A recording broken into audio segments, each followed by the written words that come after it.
Assalamualaikum warahmatullahi wabarakatuh. Berjumpa kembali dengan saya, Kang Restu. Apa kabar semuanya? Semoga kalian selalu sehat, baik, dan tentunya dimudahkan segala urusannya oleh Tuhan Yang Maha Esa. Amin. Seperti biasa, Kang Restu akan menceritakan sebuah kisah horor. Dan sebelum masuk ke ceritanya, bagi kalian yang belum subscribe, klik tombol subscribe-nya, klik lonceng notifikasinya, serta like video ini agar kalian tidak ketinggalan cerita terbaru dari channel ini. Oke, langsung saja tanpa berlama-lama lagi. Ini dia ceritanya.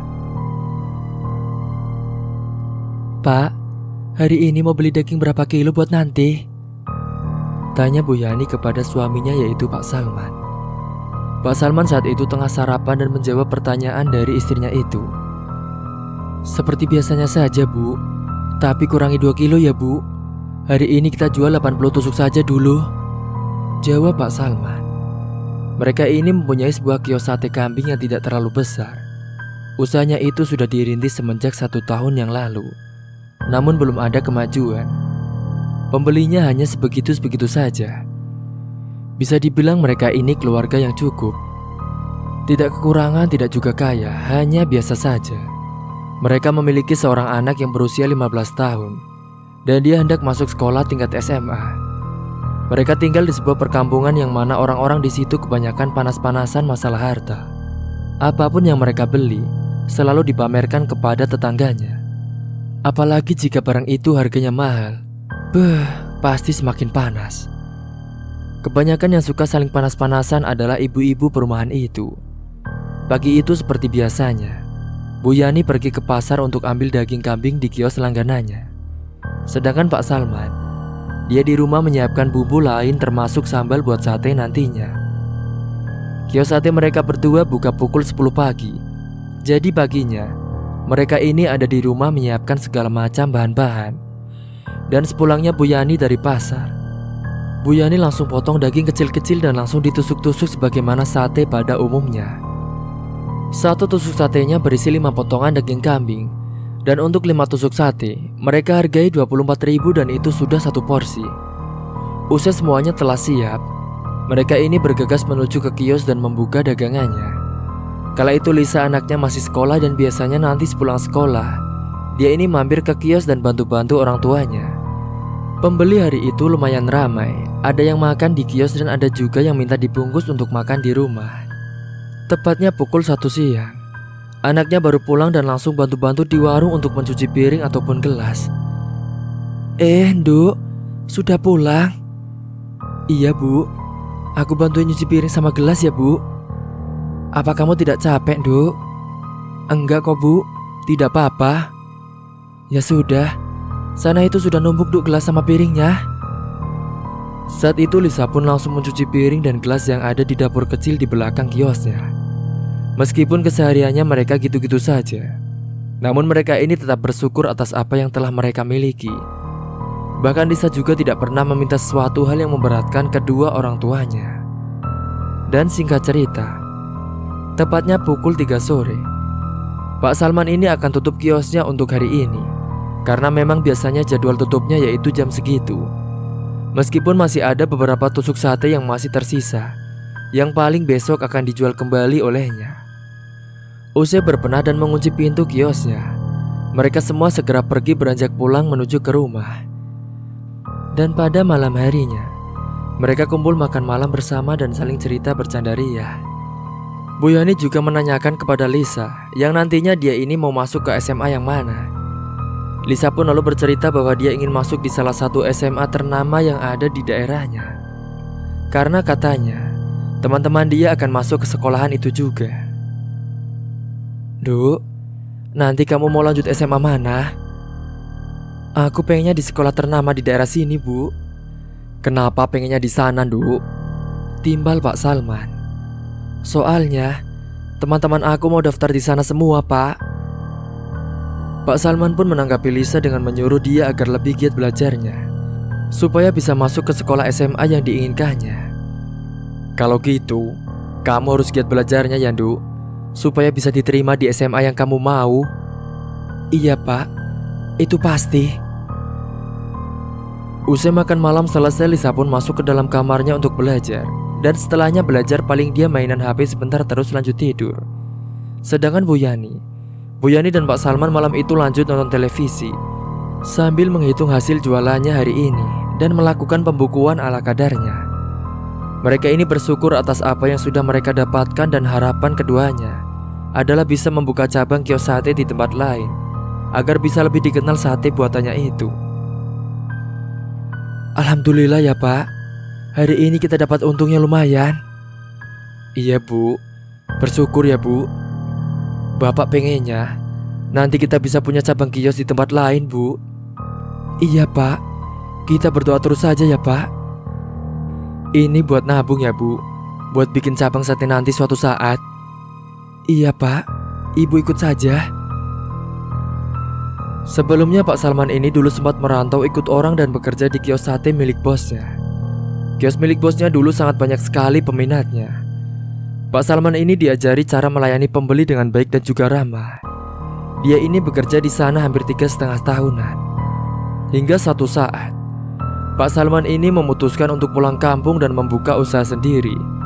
Bosnya pun tidak masalah dengan hal itu, karena dulu dia mengajak Pak Salman memang ikhlas untuk membantunya. Tidak hanya itu saja, bosnya itu juga dengan senang hati mau mengajar Pak Salman tentang cara membuat sate agar enak. Cuman bedanya bosnya itu jualan sate ayam, sedangkan Pak Salman itu mencoba jualan sate kambing. Dan sebelum pulang ke kampungnya, Pak Salman ini tidak lupa mengucapkan banyak terima kasih kepada bosnya itu karena telah membantu dan mengajari cara berdagang. Dan semenjak itulah Pak Salman mulai merintis usaha sate kambingnya itu. Dan dibantu Bu Yani, dan itu tepatnya dimulai 1 tahun yang lalu. Setelah selesai menghitung penghasilannya hari itu, malam itu juga mereka pun segera beranjak ke kamar dan tidur. Pada esok harinya, Bu Yani ini pergi ke pasar untuk belanja daging seperti biasanya. Namun tidak banyak karena yang kemarin juga masih sisa.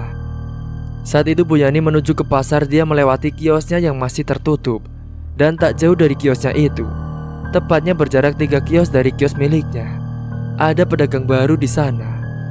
Pedagang baru itu bernama Sandi. Dia adalah perantau dari daerah lain. Ternyata dia juga jualan sate, namun sate yang dijualnya itu sate ayam, bukan sate kambing. Bu Yani pun lanjut untuk membeli dagingnya di kios daging langganannya. Setelah selesai membeli dagingnya itu, dia pun segera pulang ke rumah. Selang beberapa saat kemudian, Bu Yani pun akhirnya sampai juga di rumahnya. Terlihat di rumah Pak Salman sedang memotong-motong bawang dan cabai untuk membuat sambal sate. Bu Yani saat itu juga datang dan langsung antusias sekali memberitahukan berita itu kepada Pak Salman, soal ada pedagang baru dekat dengan kiosnya. Pak, ada berita baru Pak. Berita apa sih Bu? Tadi pas Ibu mau pergi beli daging, Ibu lihat di kios sebelah kita itu ada pedagang sate baru Pak. Bahaya Pak, nanti kita bisa saingan Pak. Emangnya jualannya sate apa Bu? Sate ayam sih Pak kayaknya. Namun setelah tahu kalau Sandi itu jualannya sate ayam, Pak Salman tidak mempermasalahkannya. Karena menurutnya semua orang berhak berusaha mencari rezeki, meskipun pasti rezeki setiap orang itu berbeda-beda. Sudah, tidak apa-apa Bu. Kita tetap berpikir positif saja. Kan rezeki orang berbeda-beda. Jadi jangan terlalu khawatir Bu. Bu Yani ini yang awalnya resah kalau nanti dagangnya sepi, akhirnya merasa tenang usai dibilangin oleh Pak Salman. Dan Bu Yani hanya berdoa semoga saja harapan mereka berdua terwujud, yakni mengembangkan kios sate kambingnya itu. Usai semuanya sudah siap, Bu Yani dan Pak Salman pun kemudian pergi ke kios untuk berjualan dan mulai harinya seperti biasanya. Singkat cerita, 7 hari pun telah berlalu. Kios Sandi di hari pertama dan kedua memang banyak sekali yang beli, dan kios Pak Salman kala itu sedikit pembelinya. Namun 3 hari kemudian kios Sandi itu mendadak menjadi sepi pembelinya. Dan pembelinya itu malah beralih ke kios satenya Pak Salman. Dan itu terus berlanjut sampai hari ke-7 ini. Kala itu Bu Yani yang penasaran kepada salah satu pembeli yang kebetulan pernah beli di kios Sandi. Saat itu dia sedang makan sate di kios milik Pak Salman. Pembeli itu pun mengatakan kepada Bu Yani kalau rasa sambal dari kiosnya Sandi itu kurang enak, dan dagingnya kecil, apalagi harganya juga yang lumayan mahal. Bu Yani pun mendengarkan penjelasan dengan seksama dari pembelinya itu, yang kelihatan kurang puas saat makan sate di kiosnya Sandi itu. Bahkan itu terlihat jelas dari nada bicaranya yang seakan kecewa karena sudah bayar mahal tapi tidak enak rasanya. "Maaf Bu, saya mau tanya, kemarin Ibu beli sate ayam di kios sebelah ya Bu? Gimana Bu, rasanya enak?" "Ah, nggak enak sama sekali Bu. Sambalnya itu, udah gitu irisan daging ayamnya kecil-kecil banget Bu. Harganya juga lumayan mahal. Mending beli sate kambing di sini Bu. Enak, empuk dagingnya, dan juga gede-gede Bu. Sambalnya juga enak. Pokoknya mantap deh Bu." "Oh iya ya Bu, makasih ya Bu. Sering-sering kesini ya Bu. Kalau begitu silakan dilanjut makannya Bu. Saya mau melayani yang lain dulu ya." Akhirnya kios Pak Salman pun lumayan ramai lagi saat itu. Mereka selalu mengucapkan syukur atas rezeki yang telah diberikan kepada mereka. Sedangkan Sandi ini yang senang banget waktu awal-awal buka kiosnya, karena banyak pembeli yang minta dengan sate ayamnya itu. Namun hal itu tidak berlangsung lama dan tepat di hari ketiga, para pembelinya yang tadinya membeli di kiosnya itu pada menghilang karena beralih ke kios sate kambing Pak Salman yang sudah duluan ada di pasar itu. Tak lain adalah sate kios kambing milik Pak Salman.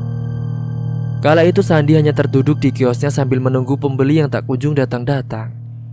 Dan sampai 7 hari kemudian masih aja tetap sepi. Sandi yang notabene adalah pendatang baru di situ, malah dia tidak terima kalau kiosnya Pak Salman itu laris. Apalagi dia melihat beberapa orang yang pernah beli di kiosnya beralih ke sana, semua semakin panaslah dia. Sandi ini merantau ke daerah situ sendirian, dan dia menyewa sebuah kosan untuk tempat tinggalnya. Dia tiba-tiba saja berniat jahat kepada Pak Salman, yang itu akan membuat kiosnya Pak Salman menjadi sepi dan juga tidak laris. Pada suatu malam, Sandi yang sedang berada di kosannya itu, dia mencari informasi tentang dukun yang bisa melakukan penglarisan di media sosial. Dia juga bertanya kepada salah satu temannya yang juga merantau di daerah situ, tapi beda kecamatan. Saat dia sedang men-scroll-scroll, tiba-tiba muncul notif pesan dari temannya, dan katanya dia tahu dukun di sekitaran situ. Lantas dia pun mengirimkan sebuah maps lokasi ke Sandi. Sandi pun lalu mengucapkan terima kasih kepada temannya itu, kemudian memastikan lokasi yang tadi sudah diberikan oleh temannya. "Tunggu saja kau," ucapnya dengan senyum licik. Sandi pun tersenyum gembira karena lokasi dukun itu tidak terlalu jauh dari tempat kosannya. Dia juga berniat besok akan segera pergi ke sana dan menutup warungnya. Malam itu pun Sandi tidur dengan rasa puas karena besok akan datang ke dukun dan akan merubah nasibnya yang sial itu. Pada esok paginya, Sandi ini pergi dengan menggunakan motornya menuju ke lokasi dukun itu. Dan tidak berselang lama Sandi ini tiba di lokasi itu. Dia pun menanyakan kepada warga sekitar soal nama dukun yang ada di daerah sana. "Maaf Pak, saya mau tanya, Bapak tahu nama dukun ini tidak ya? Kalau boleh tahu, rumahnya ini di mana ya Pak?" "Oh, Mbak Kusumo, saya tahu Mas. Rumahnya itu ada di pojok desa dekat dengan hutan Mas. Masnya nanti nyebrang sungai dengan jembatan gantung Mas." "Oh iya Pak, saya paham. Kalau gitu makasih ya Pak." "Iya, sama-sama Mas." Setelah mengerti tempatnya itu, segera Sandi pun melanjutkan perjalanannya menuju ke lokasi rumahnya dukun itu, sesuai yang sudah ditunjukkan oleh bapak tadi. Dan selang beberapa saat kemudian dia pun akhirnya sampai juga di sebuah rumah tua yang ada di sana. Sebuah rumah yang motifnya terlihat tua dan juga seram. Dia pun mencoba menyambangi rumahnya. Tidak lupa terlebih dahulu Sandi mengetuk pintu rumahnya. Dan sesaat kemudian muncullah seorang kakek-kakek tua dan langsung mengajaknya untuk masuk ke dalam rumah. "Ayo, silakan masuk." Lalu setelah mereka masuk ke dalam, Sandi ini mulai bertanya soal apakah Mbah Kusumo bisa melakukan penglarisan. "Maaf Mbah, apa Mbah bisa melakukan penglarisan?" Mbah Kusumo pun menjawab pertanyaan Sandi dengan menganggukkan kepalanya perlahan dan menjelaskan caranya apa saja. "Tentu saja saya bisa. Nanti kamu bisa melakukan ritual. Tapi ada syaratnya, yaitu kamu harus membayar maharnya terlebih dahulu." "Baik Mbah, tapi saya minta nanti santet saingan dagang saya itu, karena saya mau mereka bangkrut dan menderita, Mbah. Itu soal gampang. Sandi pun benar-benar tidak ngotak sama sekali. Dia pendatang baru malah berlaku seenaknya saja. Memangnya kapan Mbah kita akan melakukan ritualnya? Nanti malam. Malam hari pun telah tiba. Saat itu Sandi dan Mbah Kusumo langsung masuk ke dalam ruangan ritual yang ada di dalam rumahnya. Ketika dia masuk ke dalam ruangan ritual itu, Sandi ini merasa merinding dan takut sebenarnya, karena dia baru pertama kali masuk ke dalam ruangan itu. Namun karena dia ingin sekali dagangannya laris, dia pun terpaksa melakukan itu meskipun takut. Saat itu Mbah Kusumo langsung membakar kemenyan dan asapnya mengepul memenuhi ruangan ritual itu.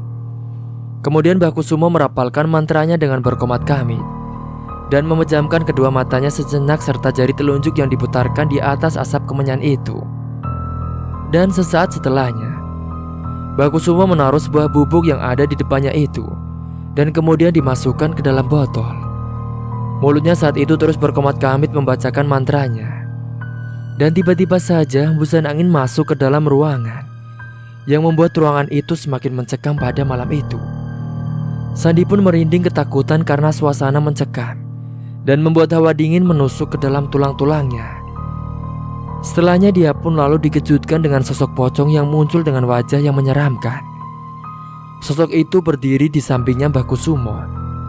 Sosok itu menatap ke arahnya Sandi dengan kedua mata yang melotot yang membuatnya ketakutan. Kemudian Mbah Kusumo pun mencoba untuk berkomunikasi dengan sosok pocong itu, karena nantinya sosok pocong itu yang akan membuat dagangannya Sandi itu menjadi laris. Sandi yang sampai tidak berani menatap ke arah sosok itu, karena dia takut apalagi tubuhnya juga yang gemetaran.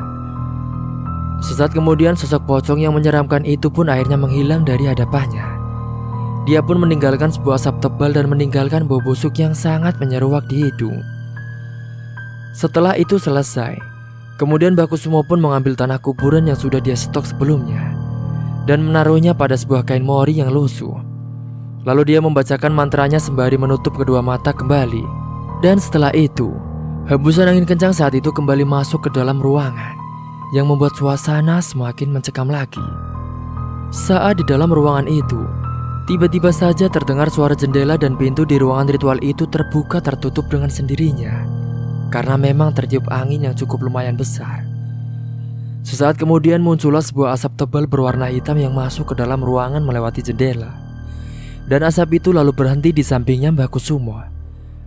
Perlahan-lahan asap itu berubah wujudnya menjadi sosok buto hitam dengan tubuh tinggi sangat menyeramkan, serta gigi taringnya yang panjang dan tajam membuat semakin seram. Kemudian sama seperti tadi, Mbah Kusumo langsung berkomunikasi dengan sosok itu dengan bahasa yang tidak Sandi ketahui. Sementara Sandi saat itu dia benar-benar ketakutan dan gemeteran karena sosoknya lebih menyeramkan dari sosok pocong tadi. Jantungnya Sandi semakin berdegup kencang. Tubuhnya gemetaran tidak karuan. Sosok itu membuat di dalam ruangan itu baunya sangat busuk sekali, seperti bau bangkai tikus. Dan sosok buto hitam itulah nantinya akan dikirimkan ke kios Pak Salman dan akan membuat kios Pak Salman sepi pembeli serta Pak Salman akan jatuh sakit. Kemudian sosok buto hitam itu pun menghilang entah kemana dari hadapannya mereka. Dan setelahnya, Mbah Kusumo menyuruh kepada Sandi untuk menyebarkan bubuk itu di pojokan kiosnya agar nanti ramai pembeli yang datang. Sementara tanah kuburan yang dibungkus dengan kain mori putih itu nantinya disebarkan di sekitaran kiosnya Pak Salman.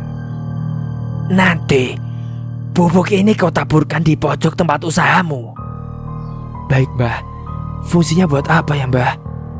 Itu nanti yang akan membuat usahamu menjadi laris. Terus tanah kuburan ini kau taburkan di sekitar usaha sainganmu. Baik, Mbah. Saya mengerti. Setelah Sandi paham, dia pun segera membayar maharnya dan segera pulang. Malam itu juga Sandi pulang dan dia berniat akan langsung mampir ke kiosnya Pak Salman untuk melakukan aksi yang disarankan oleh Mbah Kusumo. Selang beberapa jam kemudian, Sandi pun akhirnya sampai juga di pasar. Dia segera menuju ke kiosnya Pak Salman terlebih dahulu untuk menaburkan tanah kuburan itu. Saat itu waktunya sekitar jam 4 sebelum subuh. Dia pun langsung berjalan menuju ke kios dan sesekali dia mengedarkan pandangannya karena takutnya ada yang melihatnya.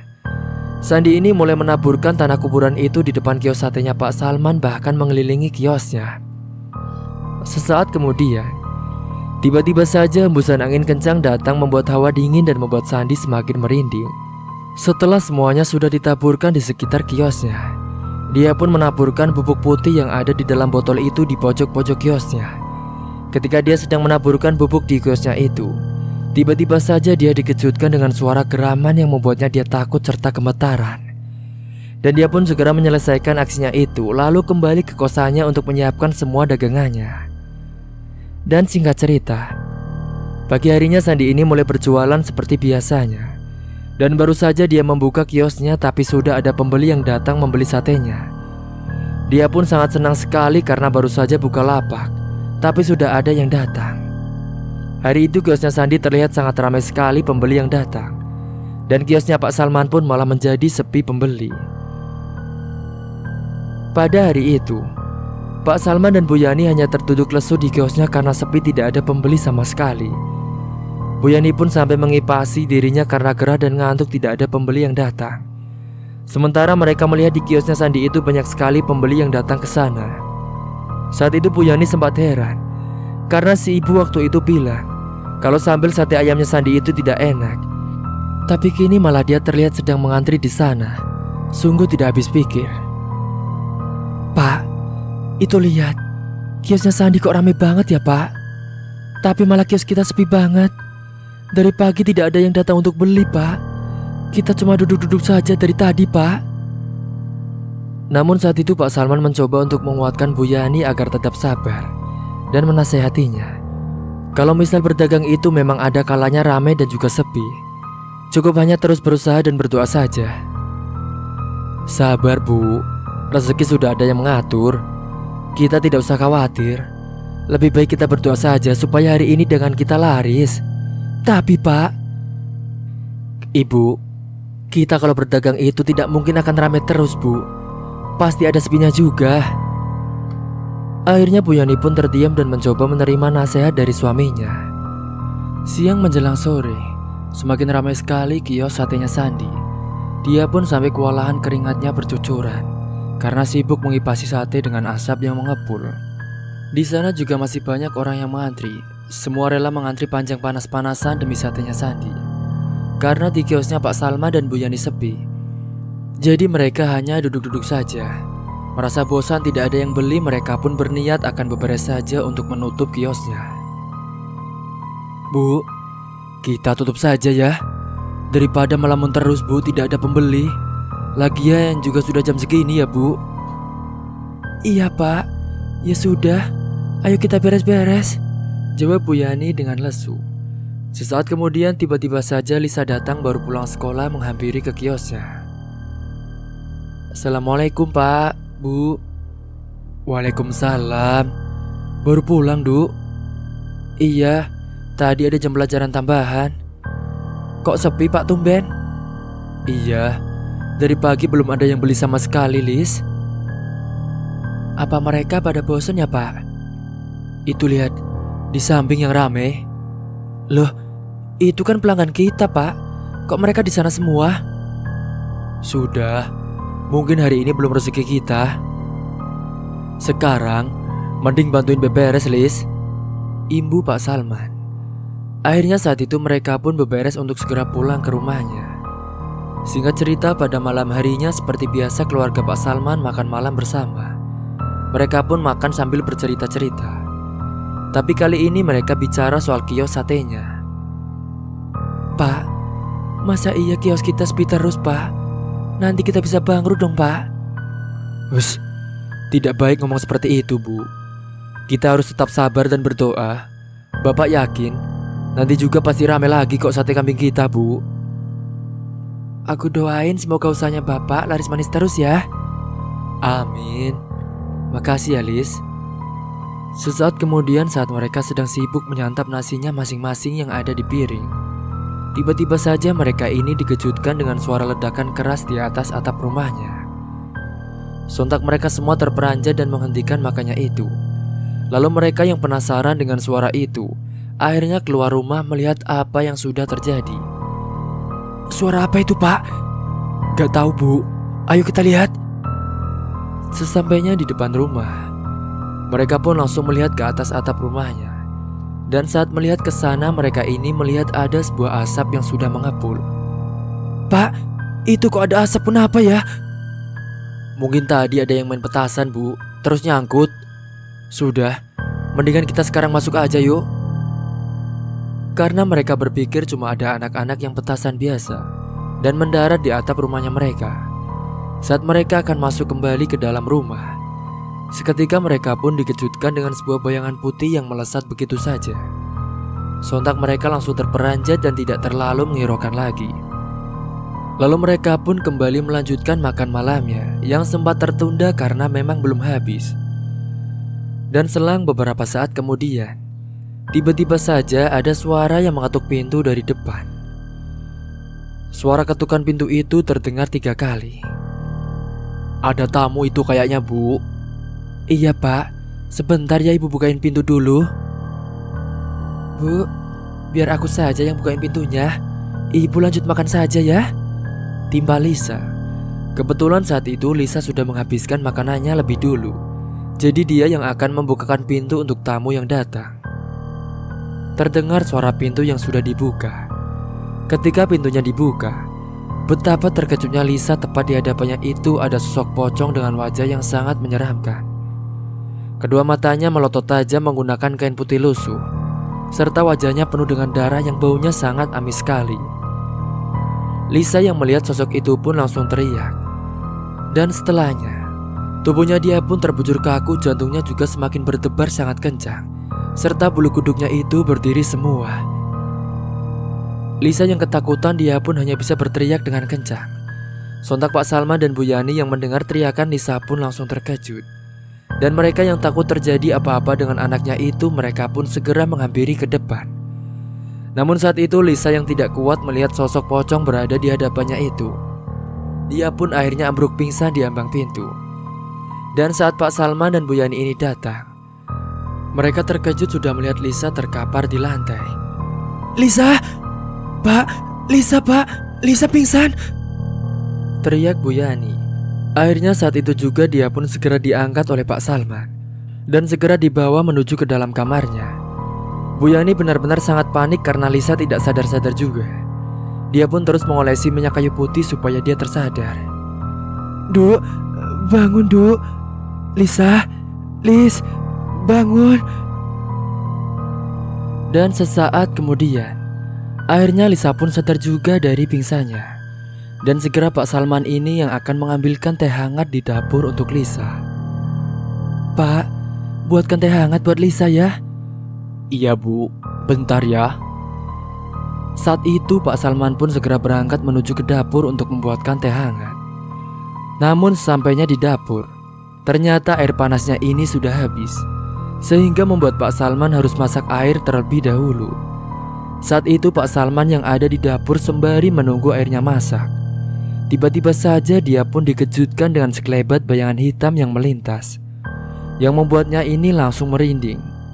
Dan sesaat kemudian, Pak Salman juga mencium bau busuk seperti bau bangkai tikus. Kok bau bangkai tikus ya? Apa ada tikus mati ya? Gumamnya. Saat itu akhirnya Pak Salman ini mencoba mencari keberadaan tikus mati di sekitar dapurnya. Namun saat dicari-cari, ternyata tidak ada apa-apa. Karena air panas sudah matang, Pak Salman pun tidak memperdulikan bau busuk bangkai tikus itu lagi. Karena perlahan tapi pasti bau busuk itu langsung menghilang. Dan setelahnya, Pak Salman ini beranjak kembali ke dalam kamarnya untuk memberikan Lisa teh hangatnya. Namun dia sedang berjalan, tiba-tiba saja dia ini dikejutkan dengan suara tapakan kaki yang ada di belakang tubuhnya. Plak, plak, plak. Sontak seketika Pak Salman refleks melihat ke belakang. Namun saat dia menoleh ke belakang, ternyata tidak ada apa-apa. Saat itu Pak Salman malah merinding ketika dia merasa ada sebuah angin yang ditiupkan di bagian lehernya. Pak Salman ini sampai mengelus-ngelus lehernya karena merinding. Dan kemudian karena dia takut, dia pun berjalan terbirit-birit masuk ke dalam kamarnya Lisa. Sesampainya di dalam kamar Lisa, Pak Salman ini terlihat ketakutan dan nafasnya tidak beraturan, yang membuat Bu Yani ini menanyakannya. Pak, kenapa? Kok ngos-ngosan gitu sih? Bu, gak apa-apa. Bapak gak apa-apa, Bu. Yakin? Iya, Bu. Bapak cuma buru-buru saja. Kan takut Lisa nunggu lama, Bu. Ya sudah, sini Pak tehnya. Lalu Pak Salman langsung memberikan segelas teh hangat itu kepada Bu Yani, yang kemudian diberikan kepada Lisa. Malam pun semakin larut, Lisa pun sudah mulai tidur dan dia pun beristirahat. Saat itu Bu Yani dan Pak Salman belum menanyakan apa yang sudah terjadi dengan Lisa, karena biar Lisa ini istirahat terlebih dahulu. Dan rencananya Pak Salman serta Bu Yani akan menanyakan itu besok paginya. Tepatnya tengah malam, Pak Salman yang sedang tidur, tiba-tiba saja dia pun terbangun karena dia hendak ke kamar mandi kebelet buang air kecil. Akhirnya dengan mata yang masih mengantuk sekali, Pak Salman ini berjalan menuju ke kamar mandi. Waktu itu sekitar pukul 1 dini hari. Karena sudah di pucuk kebelet banget, dia pun berjalan sampai terbirit-birit. Saat di dalam kamar mandi, dia ini mendapatkan gangguan. Pak Salman dikejutkan dengan sebuah bayangan hitam yang melesat begitu saja di hadapannya, yang membuatnya ini terperanjat saat itu juga. Dan dia pun merasa merinding ketika ada hembusan angin yang masuk lewat celah-celah ventilasi kamar mandinya. Seketika bulu kuduknya itu berdiri semua. Saat dia sudah sadar nyawanya, Pak Salman ini ingat kalau tadi itu sudah waktu tengah malam. Karena takut dan merinding, Pak Salman pun segera menyelesaikan buang airnya dan ingin cepat kembali ke kamarnya. Saat Pak Salman sedang membuka pintu kamar mandinya, dia terkejut saat mendapati sosok hitam tinggi sangat menyeramkan. Dan sosok itu mengancam kepada Pak Salman. Usahamu akan bangkrut dan kamu akan mati. Sontak Pak Salman yang mendengar ancaman dari sosok yang menyeramkan itu, dia pun hanya bisa terbujur kaku. Tubuhnya terasa sangat kaku, tidak bisa digerakkan dan juga gemetaran. Mulutnya Pak Salman yang ingin berteriak pun seperti terkunci. Sampai akhirnya Pak Salman pun akhirnya tergeletak pingsan di ambang pintu kamar mandi, juga tak sadarkan diri. Dan pada esok paginya, Bu Yani yang hendak bersiap-siap membantu Pak Salman membuat bumbu sate dan sambal sate, karena dia sudah tidak mendapati suaminya itu di dalam kamar. Karena Bu Yani kira seperti biasanya Pak Salman sudah bangun terlebih dahulu, dia pun akan pergi ke kamar mandi terlebih dahulu.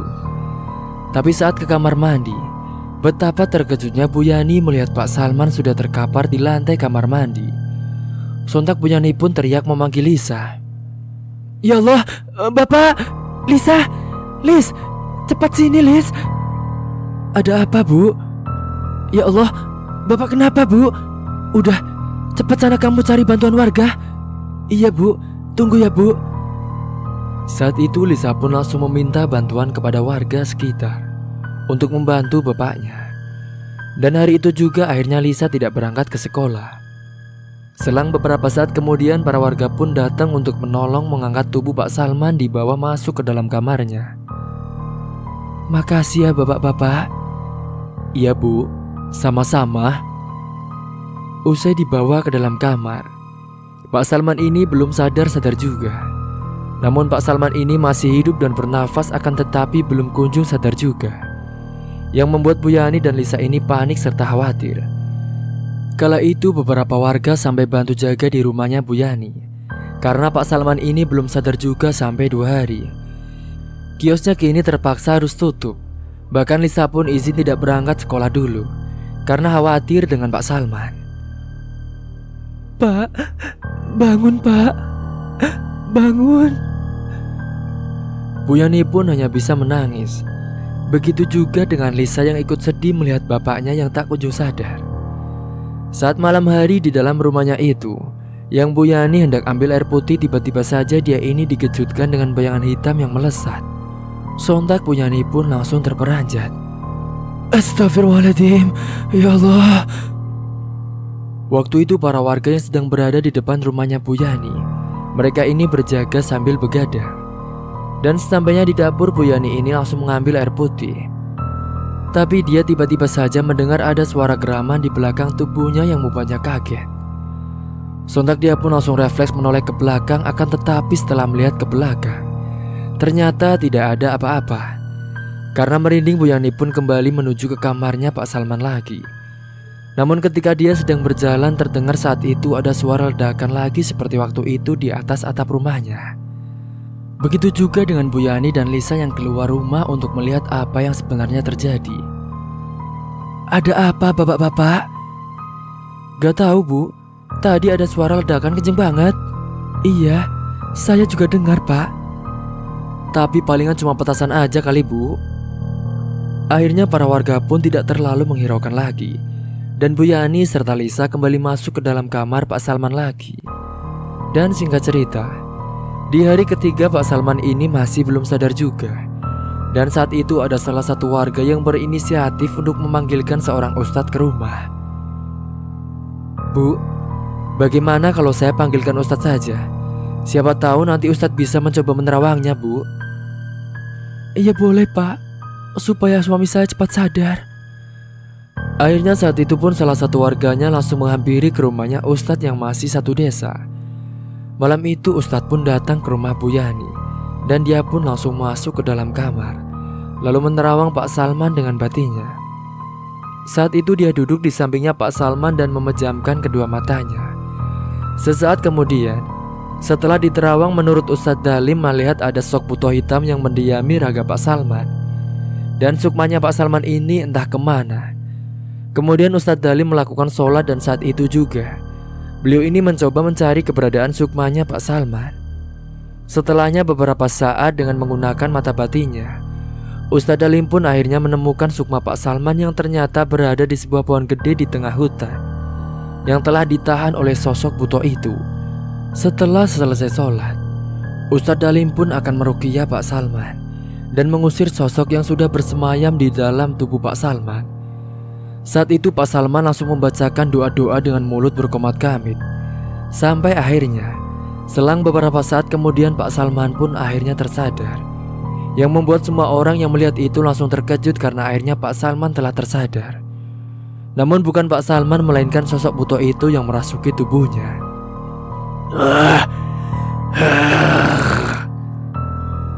Sosok buto itu mengeram dan teriak kepanasan saat dibacakan doa-doa ayat suci Al-Quran, yang membuat suasana malam itu sangat mencekam sekali.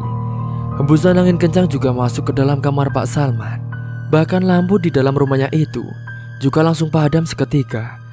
Semuanya pun menjadi ketakutan, apalagi disusul saat itu dengan hujan deras yang membuat suasana semakin mencekam dan juga tidak karuan. Saat itu juga terdengar suara jendela dan pintu rumahnya itu tertiup oleh angin yang sangat kencang sekali. Kemudian sosok yang ada di dalam raganya Pak Salman itu menolak untuk mengembalikan sukmanya Pak Salman, dan dia malah menantang Ustadz Dalim.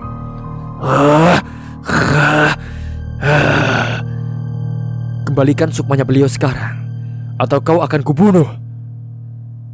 Tidak akan kukembalikan. Dia yang akan kubunuh lebih dulu, jawab sosok buto sembari tertawa puas. Akhirnya mereka pun berkelahi. Ustadz Dalim bergelut dengan batinya melawan sosok buto itu. Hingga dengan izin Allah, sosok buto itu pun akhirnya kalah melawan Ustadz Dalim. Dan dengan segera Ustadz Dalim membawa sukmanya Pak Salman kembali ke dalam raganya. Selang beberapa saat kemudian akhirnya suasana kembali tenang. Lampu pun bisa menyala dengan sendirinya. Saat itu juga Pak Salman sadarkan diri dan menangis harulah Bu Yani dan Lisa melihat Pak Salman akhirnya tersadar. Setelah berhari-hari dia tidur tapi tidak bangun. Bapak, teriak Bu Yani dan Lisa. Terlihat Pak Salman masih lemas dan seperti linglung karena baru saja sadar. Segera Ustadz Dalim membacakan doa pada segelas air putih yang sudah diambilkan oleh Bu Yani. Setelahnya segelas air putih itu akan diberikan kepada Pak Salman. Ini Pak, diminum dulu. Bismillah. Akhirnya Pak Salman menenggak segelas air putih itu perlahan-lahan. Dan setelahnya dia pun tersendak batuk-batuk sampai muntah dan mengeluarkan darah yang hitam kental. Kok muntah? Gimana ini Pak Ustadz? Tidak apa-apa Bu, itu artinya ilmu hitam yang dikirimnya itu sudah keluar. Kemudian Ustadz Dalim pun menyarankan kepada Bu Yani untuk mengadakan selamatan sebagai tanda syukur atas sembuhnya Pak Salman. Bu, saran saya lebih baik setelah ini nanti diadakan selamatannya di rumah sebagai ucapan rasa syukur karena Pak Salman sudah sembuh. Iya Pak Ustadz, pasti itu. Setelahnya Ustadz Dalimpu memberikan sebotol air putih yang sudah didoakan kepada Bu Yani. Dan nantinya Bu Yani ini disuruh untuk menyiramkan air itu di kios dagangannya. Bu, ini air putih sudah saya doakan. Tolong nanti disiramkan di kios jualan ibu sama bapak ya. Karena kios Pak Salman telah diguna-guna oleh seseorang. Astagfirullahaladzim. Siapa Pak Ustadz orangnya? Saya tidak berani menyebutkan Bu, karena takutnya malah menjadi fitnah. Lebih baik kita lihat saja nanti siapa orangnya itu, karena saya sudah mengembalikan ilmu hitam itu ke pelakunya Bu. Iya Ustadz, terima kasih banyak ya Pak Ustadz, sudah mau menyembuhkan suami saya. Semua ini atas izin Allah Bu, jawabnya dengan tersenyum. Dan singkat cerita, suatu malam Sandi ini memutuskan untuk tidur di kiosnya itu, sembari menghitung uangnya yang banyak karena jualannya selalu laris. Ternyata penglarisan dari Mbah Kusumo benar-benar ampuh. Dan Sandi pun merasa bahagia sekali karena Pak Salman tutup berhari-hari kiosnya. Karena kata orang-orang, Pak Salman itu sakit. Namun saat dia sedang fokus menghitung uangnya, Sandi ini kaget ketika mendengar ada suara geraman dari toilet kiosnya.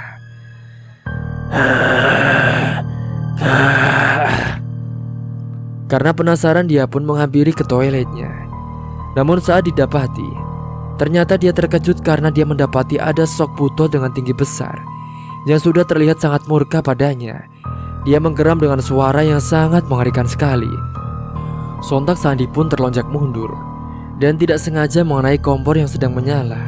Karena saat itu dia ini sedang masak air buat kopi, dan air panas itu pun tumpah mengenai wajahnya. Panas, panas, aduh. Teriak Sandi kepanasan. Sandi pun teriak kesakitan saat itu, wajahnya langsung melepuh. Apalagi dia semakin ketakutan dengan sosok buto yang menyeramkan itu. Saat itu juga dia yang merasa kesakitan tidak sengaja mengenai regulator kompor dan akhirnya rusak. Dengan kondisi api yang masih menyala, otomatis gas pun menyebar di dalam ruangan itu dengan cepat. Segeralah saat itu api langsung melahap seluruh isi kios termasuk Sandi yang sedang kesakitan tersiram air panas.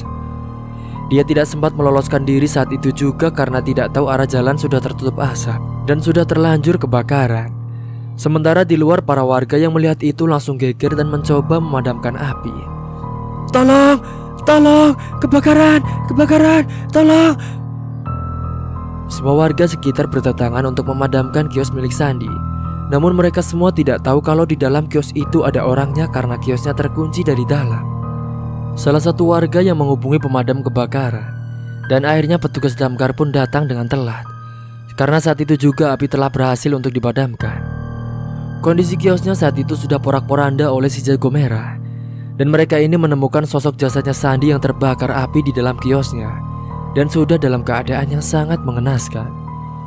Akhirnya jasad Sandi dibawa ke rumah sakit untuk diotopsi, dan kemudian jasadnya itu dikembalikan ke keluarganya yang ada di kampung halamannya. Selang beberapa hari kemudian, anehnya setelah mendengar kabar kematian Sandi dan kini sudah tidak ada lagi warungnya Sandi lagi, kios Pak Salman normal-normal saja, tidak ada keanehan. Bahkan kini pelanggannya tambah banyak sekali dan pada suka dengan sate dan juga bumbunya Pak Salman.